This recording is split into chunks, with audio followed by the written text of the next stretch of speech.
Salut les optimistes, dans cette vidéo nous allons voir comment calmer une angoisse rebelle. Alors ça vous est déjà peut-être arrivé d'être angoissé et d'essayer toutes les techniques que vous connaissez pour chasser l'angoisse et il n'y a rien qui marche.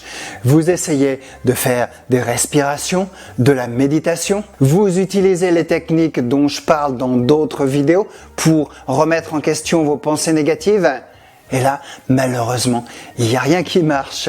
Votre angoisse, elle est là, elle vous oppresse, elle ne veut pas partir. Alors comment faire? Eh bien, c'est ce que nous allons voir dans cette vidéo. Et vous allez découvrir une technique simple et efficace qui vient tout droit de Christophe André et qui s'appelle le courant et l'angoisse. Alors vous savez que dans certaines plages de France, il est dangereux de se baigner. Si on va trop loin du bord, on peut être emporté par des courants marins. Des courants marins qui s'appellent, je crois, des baïnes. Et si vous essayez de lutter contre ce courant, de nager à contre-courant pour revenir au bord, parfois c'est impossible et on risque la noyade. Alors comment faire dans ce cas-là? Christophe André nous dit qu'il vaut mieux, au contraire, nager avec le courant, c'est-à-dire nageoter comme ça, en économisant ses efforts, en restant la tête hors de l'eau, et puis se laisser emporter par le courant. Alors vous pensez qu'avec cette technique, en restant la tête hors de l'eau, vous risquez la noyade.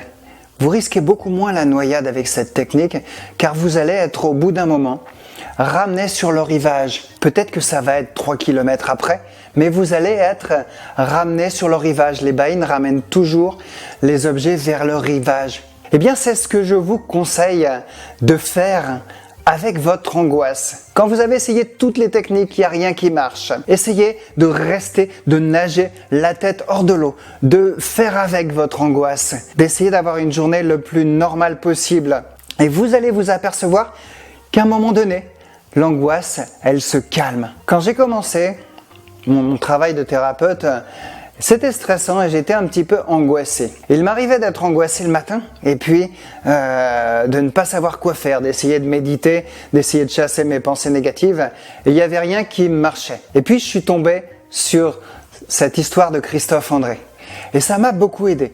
Je me disais, ah oui, là t'es angoissé, bon bah d'accord, c'est un petit peu difficile. Je continuais ma journée sans m'en rendre compte. À un moment donné, je m'apercevais que l'angoisse était partie.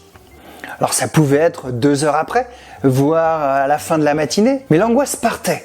Et ça m'a aidé considérablement. J'ai maintenant beaucoup moins d'angoisse parce que je pratique la méditation, je pratique du sport et je connais beaucoup de techniques pour être moins angoissé. Eh bien, je vous invite vraiment à tester cette technique, à vous dire, oui, je suis angoissé là, mais l'angoisse n'est qu'un phénomène passager, un phénomène éphémère qui va partir au bout d'un moment. Voilà, si vous pensez que cette vidéo peut aider d'autres gens angoissés dans votre entourage, eh bien partagez-la. Vous pouvez aussi la liker et retrouver d'autres conseils et astuces sur mon site internet sous la vidéo. Et je ne vous laisse pas partir avant de vous dire que vous pouvez télécharger mon e-book gratuit pour gérer votre stress et devenir plus heureux sur l'icône qui apparaît là. C'est totalement gratuit. Et je vous dis au revoir et à bientôt pour d'autres vidéos.